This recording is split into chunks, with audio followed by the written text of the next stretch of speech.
The USDA says SNAP benefits will not be issued November 1st because of the government shutdown. If Democrats continue to hold Americans hostage, there will not be enough funds to provide SNAP benefits for more than 40 million Americans on November 1st. First of all, why are we in this position? We're in this position because Senate Democrats decided that they were going to shut down the government despite the fact that the House voted to keep the government open. Chuck Schumer just stabbed 32 million Americans who overwhelmingly vote Democrat, and he did it with a smile on his face. The party that claims to protect working families is now the one leaving those families staring into empty refrigerators. And why? Because Schumer wanted to score political points and spend taxpayer money on everyone except the Americans who actually live here. The unnecessary pain, unfortunately, does not end there. Funding for the Supplemental Nutrition Assistance Program known as SNAP, which provides food benefits to low-income families, is beginning to lapse this week in some states. If Democrats continue to hold Americans hostage, there will not be enough funds to provide SNAP benefits for more than 40 million Americans on November 1st. Here's where the whole story stops being politics and becomes real life. We are not talking about a government form, a debate clip, or a hashtag. We are talking about November 1st, the day 41 million Americans wake up and discover their EBT card has nothing on it, as in zero. No deposit, no groceries, no breakfast for the kids, no dinner for mom, just because of a bad political decision. Democrats are solely responsible for all of this unnecessary pain. Why are they doing it? To give taxpayer-funded healthcare benefits to illegal aliens, some of whom are violent criminals. And who are these 41 million Americans? They are working families, single mothers, seniors, veterans, disabled Americans. The same exact people Democrats grab microphones and scream about protecting. The crowd they call their base. But 79% of those federal food assistance recipients are Democrats. So what that means is that almost 32 million Democrat voters are about to lose their federally funded food assistance, all because Chuck Schumer and the majority of them live in Democrat-led districts, the same communities Chuck Schumer claims to champion. Yet instead of passing the clean funding bill that would have kept these benefits going, Schumer blocked it to demand billions for migrant healthcare and support programs. So the people hurt first and worst aren't Republicans. They're the very voters Democrats depend on. Including 1.7 million children. One mother tells us making ends meet is already a challenge.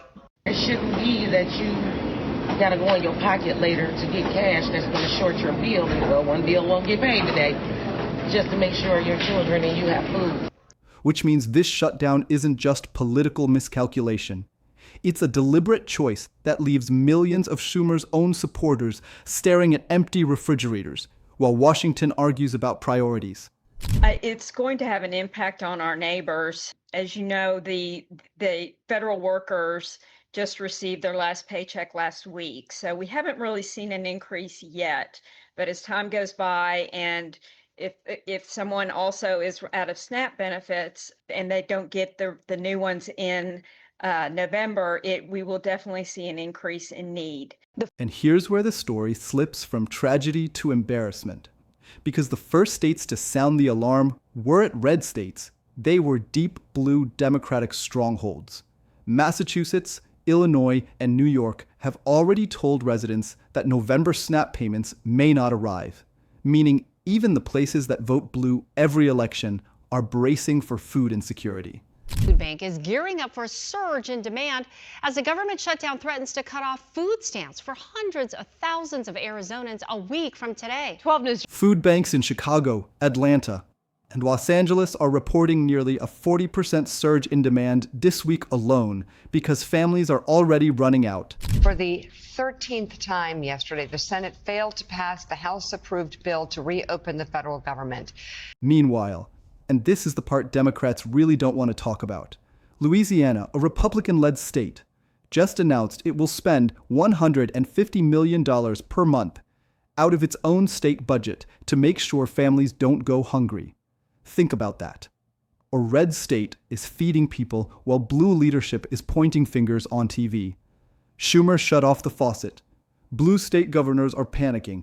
Families are lining up at food banks. And it's the Republicans who are stepping in to keep people fed. If you ever wanted to see the Democrats' compassion branding collapse in real time, this is it. Donald Trump shutdowns, net approval rating, we're talking 20 days into it. In 2018/2019, Donald Trump's net approval rating was already falling. The shutdown was eating into his popular support. It was down 3 points already at this particular point and would fall considerably more. It was very much on the decline. You come over to this side of the screen, this shutdown hasn't eaten into Donald Trump's support at all. His net approval rating is actually up a point in terms of his popular support. So the bottom line. And then even CNN, the network that practically serves as the Democrats' emotional support animal, was forced to admit that this shutdown isn't hurting Trump. In fact, his approval has ticked up. And that's not a guess. That's their own data. 1961%, more than 3 in 5 Americans blame Trump a great deal for that particular shutdown. You come over to this side of the screen, look at this. It's a different world. It's a different world. 48% of Americans blame Trump a great deal for this particular shutdown. So it's more. During the 2018 shutdown, more than 60% of Americans blamed Trump, and his support dropped. But today, that number has fallen by 13 points, and Trump's approval has actually risen, meaning the public sees exactly who engineered this mess, and they aren't buying the old script anymore. Support. So the bottom line is this. The first shutdown during Trump's first term, 2018-2019, was hurting Donald Trump. This one is not hurting him at all. There's no real reason Donald Trump might say, at least when it comes to popular support, I want. Why? Because this time, the pain isn't abstract or distant. It has a name, a deadline, and a refrigerator. Families are literally watching their grocery money disappear. Travelers are seeing TSA agents forced to work without pay. Everyday people can feel the shutdown in real time, not on Twitter, not in speeches, but in their homes and routines. And when the consequences become this real, the question isn't who said what on TV. It's who pulled the trigger. The Senate Democrats decided that they were going to shut down the government despite the fact that the House voted to keep the government open. And I have to be honest, Tony, it's actually not all Senate Democrats. To their great credit, a number of moderate Democrats voted with Republicans to keep the government open last night. And J.D. Vance spelled that out. It wasn't all Democrats. It was Schumer's far-left faction in the Senate. A handful of ideological hardliners decided they would rather shut down the government than accept a funding bill that put American citizens first. And the result is simple. The people hurt are the very voters who rely on these programs the most. Unfortunately, it was one faction of one branch of government, the far left faction of the Senate Democrats, who decided to shut down the people's government. And to your point about what's going to happen now, there are critical, essential services that the people rely on that are going to suffer because of this. Vance pointed out that several moderate Democrats actually voted with Republicans to keep the government open. That means this isn't left versus right. It's a small radical faction versus the rest of the country. One group made the choice that millions of families can live without food assistance, as long as their political agenda stays intact. Who benefit from low-income food programs. Families like mine who benefited from those programs, who are going to see those programs disappear. There are people, of course, who are flying today, should know that if their flight is delayed, I hope it's not, but it may have something to do with the fact that our TSA agents and our air traffic controllers are no longer getting paid. Meanwhile, TSA agents and air traffic controllers are already working without pay, a situation that can quickly disrupt air travel, safety, and national infrastructure. So, the consequences aren't theoretical. They're already happening. And the people being used as leverage are working-class Americans who trusted Democrats to protect them. Our military is no longer getting paid. There are critical services that the Democrats have taken hostage because they have a policy disagreement that they are open to work with us on, but they shouldn't be shutting the government down because of that policy disagreement. Now, you asked about mass layoffs. We don't want to lay anybody off, but what we do want to do is make sure that as much of the essential services of government remain functional as possible. We were sort of dealt this hand by that faction of Senate Democrats who shut down the government. We're going to have to deal with it. We're going to have to make sure that as much of the people's government remains open or functional as possible. And the situation doesn't stop at food assistance. The shutdown is marching towards something even more explosive. According to Treasury officials, military pay will run out on November 15th if funding isn't restored. That means the men and women who stand guard at our borders, patrol conflict zones, and protect this country will be expected to work without a paycheck. Not corporate staff, not bureaucrats. The troops. What does it do, Martha? They've dug in. The American people are hostage to Chuck Schumer and Hakeem Jeffries' poll numbers, because what's changed between now and the last time there was a clean continuing resolution is Chuck Schumer has tanked in the polls. This is not an accident or a timing glitch. The government has already admitted that it scraped together temporary money to barely cover October and early November. After that, the tank is empty. And the reason is brutally simple. Chuck Schumer blocked the clean funding bill that would have avoided this, because it didn't include the $1.5 trillion in extra programs he was demanding, many of which prioritized benefits for migrants over Americans. But we're going to be out of money on November 15th. And, for a military not to get paid is a disgrace. The other thing that's happening is this is starting to eat into the economy. Not because the United States is broke, but because Schumer was willing to use hunger and military pay as bargaining chips to get what he wanted. Honestly, this is political hostage-taking, and the people being held are American families and American soldiers. We can call on them to change their minds, because I can tell you the $1.5 trillion in spending that they're calling for, that's not on the table. We inherited a mess.